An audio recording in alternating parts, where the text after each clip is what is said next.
गुरुदेव और माँ गायत्री के चरणों में कोटि कोटि नमन करते हुए, गुरुदेव को साक्षी मानते हुए आज हम जानेंगे गुरुदेव के पत्रों के झरोखों से सद्गुरु ने जो अपने शिष्यों को सिखावन दी है उसके बारे में जानेंगे।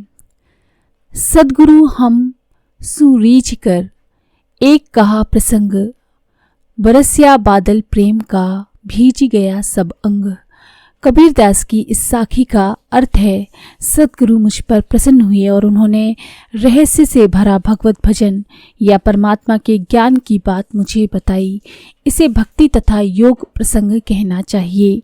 इस प्रस्ताव से प्रेम के बादल बरसने लगे और मेरे सब अंग भीग गए।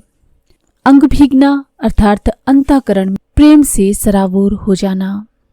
सद्गुरु कबीर अपनी साखियों में गुरु शिष्य के परस्पर अंतर्मिलन पर जो भी कहते आए हैं वह इतिहास बन गया। बहुत बड़ा साम्य है दोनों के जीवन में, होगा भी क्यों नहीं। एक ही सत्ता के दो अलग अलग समयों में दो भिन्न रूपों में अवतरित हुई।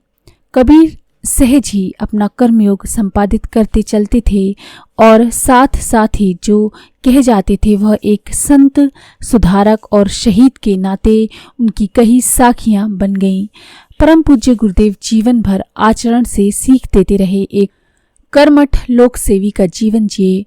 पत्रों से, प्रत्यक्ष मिलन से, अखंड ज्योति पत्रिका द्वारा एवं समय समय पर अपने विराट आयोजनों के माध्यम से उनने कितने व्यक्तियों को प्रभावित किया होगा, उनके अंतःकरण को सराबोर किया होगा, गणना भी नहीं की जा सकती इस बात की।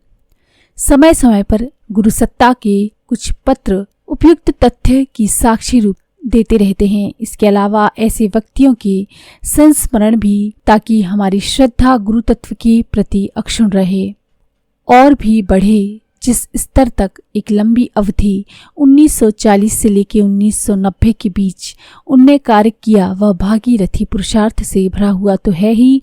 गुरुवर के वैविध्यपूर्ण जीवन, लोक व्यवहार एवं शिक्षण की एक अद्भुत तकनीक का परिचायक है। प्रेम बांटना, व्यवस्था चलाना, सत परामर्श से जीवन बदल देना, ये सभी अलग अलग कार्य हैं, पर पत्रों की भाषा में यही सब कुछ गुथा दिखाई देता है। इस बार हम गुरुजी के कुछ पत्रों की बात करेंगे। पहला पत्र 1 जुलाई 1941 का है, जो अजमेर के श्री मोहन राज जी को लिखा गया था। वे लिखते हैं, चिरंजीव मोहन राज, स्नेह, तुम्हारा पत्र मिला। संभवतः अब आयु की दृष्टि से तुम बड़े हो गए होगे, पर जब तुम मथुरा आए थे तब छोटे थे। हमारे मस्तिष्क में तुम्हारा वही चित्र सदा रहता है। नंद के लिए कृष्ण सदा बालक ही रहते हैं। हमें अपने घर में बालकों की ही तरह सदा लगते रहे हो। चिट्ठी पत्री आने जाने में कभी देर सवेर हो जाए तो ऐसा नहीं समझना चाहिए कि पंडित जी का स्नेह या स्मरण कुछ कम हो गया है। काम का झंझट बहुत रहता है, इसलिए प्रायः आने वाली आगत पत्रों का ही उत्तर जा पाता है। अपनी ओर से तो पत्र कभी ही शायद किसी को लिख पाते हैं। तुम अपनी ओर से पहल करके पत्र व्यवहार का क्रम चला दिया करो। यहाँ का कार्य साधारणतः अच्छा चल रहा है। प्रकाशन भी काफी पहुंच चुका है। पत्रिका जी करीब 10,000 छपती हैं। कोई आर्थिक कष्ट नहीं है। पत्र की भाषा स्नेह से सनी है। एक गुरु का शिष्य के प्रति, एक पिता का पुत्र के प्रति, एक बड़े भाई का छोटे भाई के प्रति। नंद कृष्ण घर के बालक की युक्ति देकर गुरुदेव अपना स्नेह ही जता रहे हैं। पत्राचार में 2 दिन का ही विक्षेप होता था तो मोहन भंडारी जी व्यथित हो जाते थे, अतः वे अपनी मन की व्यथा लिख देते थे। एक पत्र भी अनुत्तरित नहीं गया। 1 घंटे में 60 या 70 से अधिक पत्र लिखना एक असंभव सा कार्य लगता है, पर वह हुआ है एवं वही इस मिशन का मूल आधार बना। अगला पत्र बिजनौर की कांति त्यागी को लिखा गया। ये 29/4/1954 की पोस्ट किया गया था ये पत्र। इसमें वे लिखते हैं, प्रिय पुत्री कांति, आशीर्वाद पत्र मिला। यदि तुम श्रद्धापूर्वक गायत्री माता का आंचल पकड़े रहोगी तो उसका परिणाम बहुत ही कल्याणकारक होगा। इतना निश्चित है कि कभी किसी की गायत्री साधना निष्फल नहीं जाती।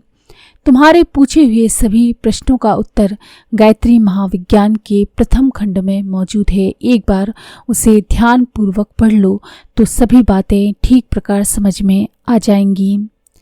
तुम हर महीने अखंड ज्योति पत्रिका अवश्य पढ़ती रहा करो, इससे तुम्हें अपने महत्वपूर्ण बातें विदित होती रहेंगी।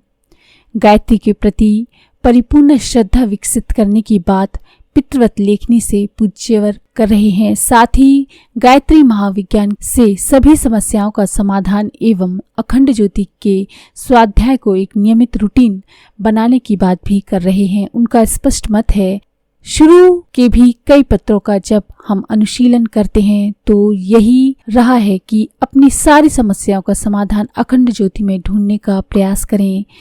यही नहीं, वास्तविक ज्ञान आत्मज्ञान भी उसी से मिलता है। ये भी लिखते रहे हैं, वस्तुतः पत्र लेखन व पाती की ही तरह से अखंड ज्योति का लेखन संपादन उनकी दैनिक साधना का एक अंग था, चाहे वे मथुरा में हों या बाहर। पहले के पत्र हम पढ़ चुके हैं कि 10,000 पत्रिकाएं उस समय छपती थीं, अब छपती हैं 6.5 लाख, लगभग 65 गुना अधिक। इतनी ही विभिन्न भाषाओं में भी छपती हैं। यही वह धरोहर है जिसने मिशन को इतनी ऊंचाइयां दी हैं। ऐसा ही पत्र श्री राम जी लाल खंडेलवाल कोटा के नाम है। 20/7/1962 को वे लिखते हैं, गुरुदेव आप अपने परिचित संबंधी एवं सत्पात्र व्यक्तियों में से 9 को चुन लें जिनके लिए 1 वर्ष तक पत्रिका अपनी ओर से उपहार में भेजी जाए। लिस्ट प्राप्त होती ही चालू महीने से उनके नाम पत्रिकाएं जारी कर देंगे। संभवतः यही कुंजी थी पत्रिका के बहुगुणित होने की। पत्रिका नहीं, ये प्राण चेतना का प्रवाह कहते रहे हैं जो हिमालय से आता है। श्रेष्ठ विचारों के प्रति आज के युग में ये चस्का पैदा करना एक बहुत बड़ा पुरुषार्थ है। श्रेष्ठ साहित्य तो हिंदी में अब दिखाई ही नहीं देता, मात्र हल्का मनोरंजन शेष रह गया है। सारी किताबें अंग्रेजी में ही उपलब्ध हैं। अखंड ज्योति व उसकी सहयोगी पत्रिकाओं ने हिंदी जगत की कितनी बड़ी सेवा की है, इसका जब भी मूल्यांकन होगा तब लोग जानेंगे। अब अंत में एक पत्र पूज्यवर द्वारा परम वंदनीय माता जी को अपने प्रवास क्रम से लिखा गया प्रस्तुत है। 70 से 72 के प्रारंभिक माहों में शक्तिपीठों के उद्घाटन प्राण प्रतिष्ठा के दौर पर पूज्यवर निकले थे।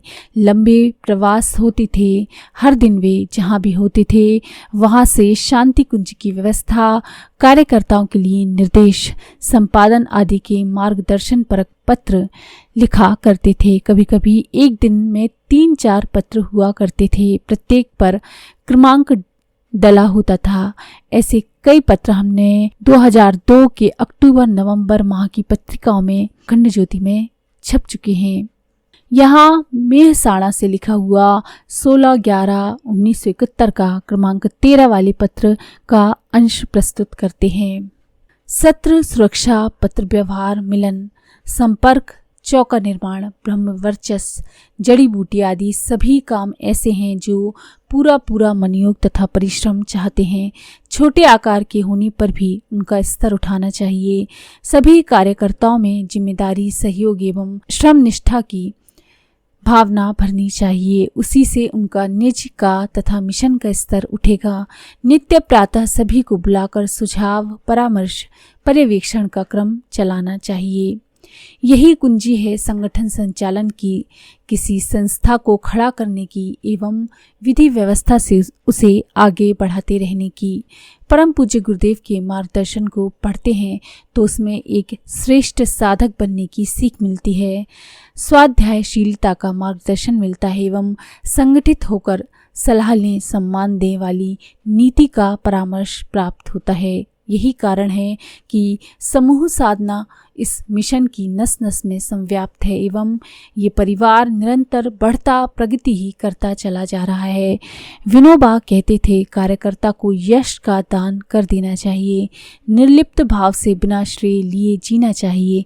आज के लिए यही मार्गदर्शन हम सबके लिए है।